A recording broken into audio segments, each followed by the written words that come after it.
Good morning, y'all. Think you know what I'm going to talk about?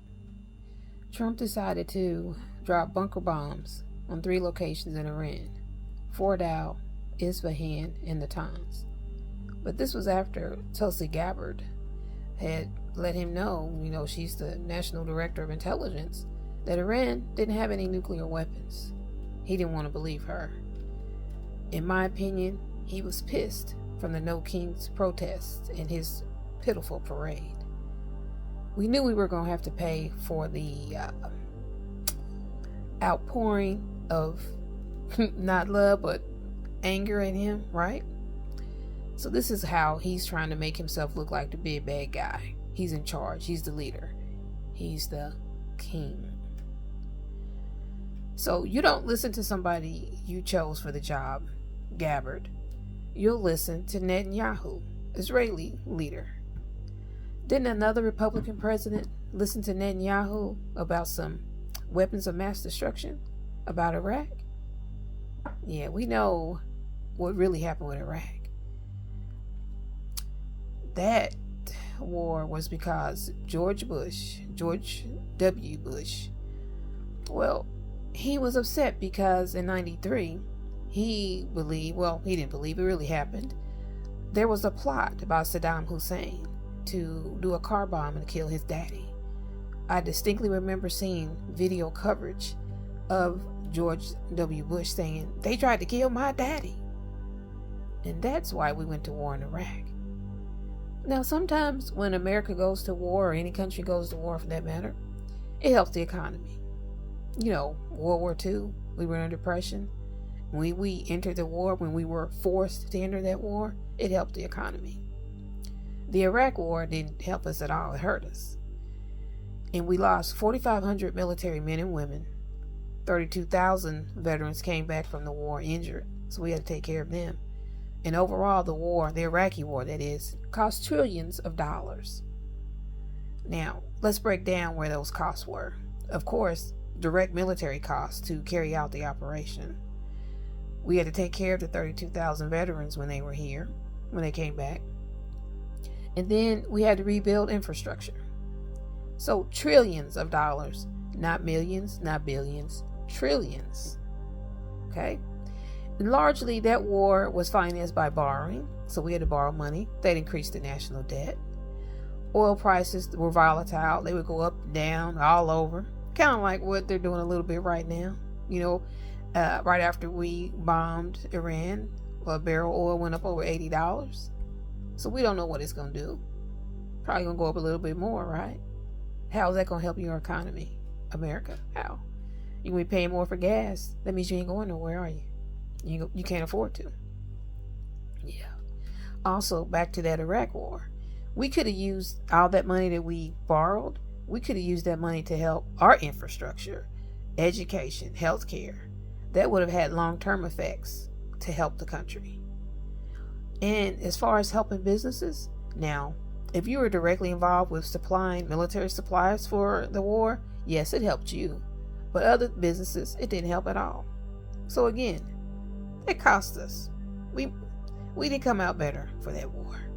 And let's not forget, never did find those weapons of mass destruction. And what is up with Netanyahu? Because he was involved in that war too. Because you see, in 2002, he testified before Congress saying that Saddam Hussein was building or working on nuclear weapons. We believed him, or at least Bush believed him, and we went to war. Now, current day, Netanyahu saying the same thing, but this time it's about Iran. We believed him. Well, we didn't. The stupidest president in U.S. history believed him.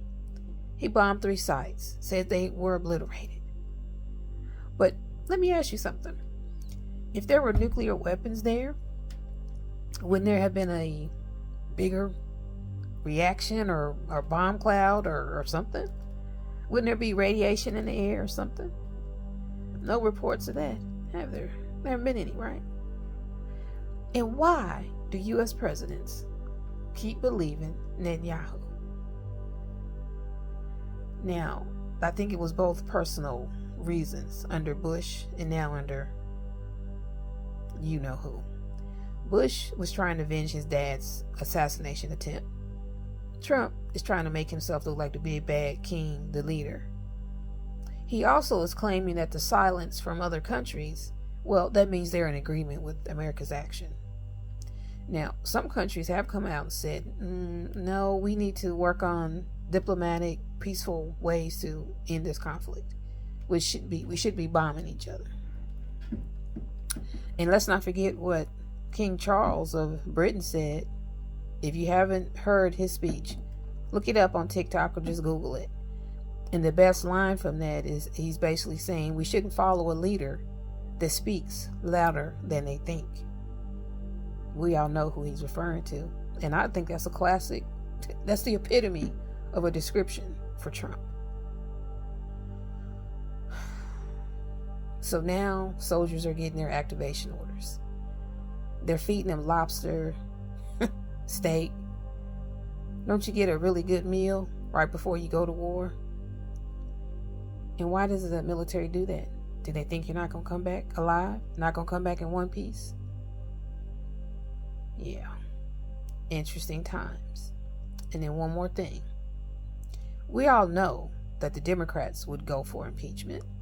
And there's quite a few MAGA Republicans who are against this bombing, namely Marjorie Taylor Greene. But we all know that those Republicans that are against this bombing of Iran will not join the Democrats and go for impeachment. And what is this going to do as a result of not going for impeachment? He who shall not be named is going to think he's even more powerful. And he's going to declare war, or I should say that he's going to bomb other countries whenever he wants to. He's going to put our men and women, our military men and women, in harm's danger whenever he wants to. And let's not forget, he thinks veterans are losers. So, final question. What is it going to take? When is enough enough? Because I'm going to tell you something. November 2026, the midterm elections can't come quick enough. Have a great day.